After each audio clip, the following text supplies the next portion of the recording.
பாட்டுக்கு வந்துங்க ஒரு பூனை வீடியோ எடுத்து போடலான்னு நம்ம அந்த பூனை கத்துற மாதிரி ஒரு வீடியோ வந்துருச்சுன்னா போகிறோங்க. அது பிள்ளைய தேடிக்கிட்டு பேயாக பறக்குதுங்க. அது பிள்ளைங்க இங்கே பாருங்கள், இந்த படுத்துருக்காங்க, இந்த டைனிங் டேபிளுக்கு கீழே படுத்துருக்காங்க பாருங்கள், அந்த சேரில் படுத்துருக்காங்க 2 பிள்ளையும். அதுக்கு குழியும் இந்த ஒரு வீடியோ போடலான்ட்டு நான் எடுக்கக்குழியும் அதோட புல்லாக தான் காணோம் அப்படின்ட்டு 5 நிமிஷத்தில் அப்படி பேயாக பறந்து வந்து இப்போ பார்த்துட்டு இப்போ காட்டின அந்த இருக்கும் புல்லை அப்படின்னு காட்டினோன்னே இப்போ படுத்துருக்கு. இதுக்குள்ள பாசம் மனுஷருக்கு கூட இருக்க மாட்டாங்குதுங்க. நம்ம தாங்க 5 அறிவு, அவங்களுக்கு 6 அறிவு தாங்க உண்மையிலுமே. அந்த இன்னொரு பூனை அதோட பெரிய பிள்ளைக்கு முடியலை. நம்ம வெள்ளை இருக்காரு தொப்பைக்குட்டியும் அவங்களுக்கு உடம்பு முடியலை. மாடியில் காலையில் நைட்டு போனால் வரவே இல்லைங்க. ஃபுல்லாக எனக்கு மனசே சரியில்லை. இப்போ கொஞ்சம் தஞ்சாவூர் சைடு லைட்டான மழையா எங்கே போயிருப்பான்னு போய் பார்த்தா மாடியில் டேங்குக்கு கீழே படுத்துருந்தான். அப்புறம் வான்னு கூப்பிட்டோம், அப்புறம் வந்துட்டான். இப்போ தான் என் மனசு நிம்மதியாக இருக்குது. என்னோடய வீடியோ பிடிச்சிருந்தா லைக் பண்ணுங்கள். ஏன்னா ஒரு பூனை காணான்னா அது வீட்டுக்கு வராமல் இருந்துச்சுன்னா மனசு ரொம்ப பதட்டமாக ஆகிடுதுங்க. நிறையா இருக்குது நம்ம வீட்டில் 6 பூனை இருக்குது. 6 பூனைன்னு சொல்ல முடியாதுங்க. அதில் ஒருத்தன் எங்கே போனானே தெரியலை.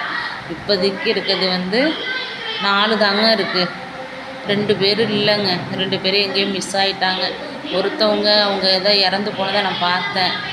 ஆனால் ஒன்று எங்கே போணுச்சுன்னே எனக்கு தெரியலை. இந்த குட்டிப்பட்டு எங்கே போனானே தெரியல. அவன் தாங்க என்னை அம்மானா அழகு போல் கூப்பிடுவான். அவனை நான் மிஸ் பண்ணிட்டேங்க. அவனை அன்றைக்கி நினச்சாலும் என் மனசு வலிக்குது ரொம்ப. விட்டுட்டேன். இப்போ 4 தான். இப்போ நம்மள்கிட்ட இருக்கிறது 4 பூனை மட்டும்தான். இதுலேயும் இந்த வெள்ளை பையன் எங்கேயாவது காணா போயிடுறாங்க, என்னான்னு தெரியல. அவன் மிஸ் ஆகும்போது வராமல் இருந்தானா நான் தேடி வீட்டில் வேலையே பார்க்க மாட்டேன். நான் எல்லா சைடும் ரவுண்ட் அடிப்பேன். அதுங்களை கண்டுபிடிச்சாதான் என் மனசு நிம்மதியாக இருக்கும்.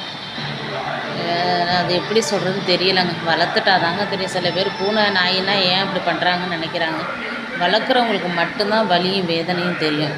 நம்மளுக்கு ஒரு பூனையாக இருந்தாலும் நாயாக இருந்தாலும் காணானா மனசு ரொம்ப வலிக்குதுங்க. நம்மளோட வீடியோ பிடிச்சிருந்தா லைக் பண்ணுங்கள். ஏதாவது குறைகள் இருந்தாலும் கமெண்ட் பண்ணுங்கள். வேறு விஷயம் சொல்கிற மாதிரி இருந்தாலும் கமெண்ட் பண்ணி சொல்லுங்கள். நீங்கள் ஏதாவது ஒரு கமெண்ட் பண்ணாதாங்க நம்ம அடுத்தடுத்த வீடியோ கொஞ்சம் இன்ட்ரெஸ்ட்டாக போட முடியும். ஆனால் பூனை வளர்க்குறவங்களுக்கு கண்டிப்பாக தெரியுங்க. இது பசுமாடு எப்படின்னா அது கன்றுக்குட்டியை தேடி பிடிக்கும் பால் கொடுக்குறதுக்கு. அதே மாதிரி பூனைக்கிட்ட அந்த உணர்வு இருக்குது. பூனை குட்டிங்களை காணாட்டி தேடி பிடிக்கிறதுலேருந்து கரெக்டு டயத்துக்கு பால் கொடுக்குறதுலேருந்து எல்லாமே பூனை கரெக்டாக பண்ணுதுங்க.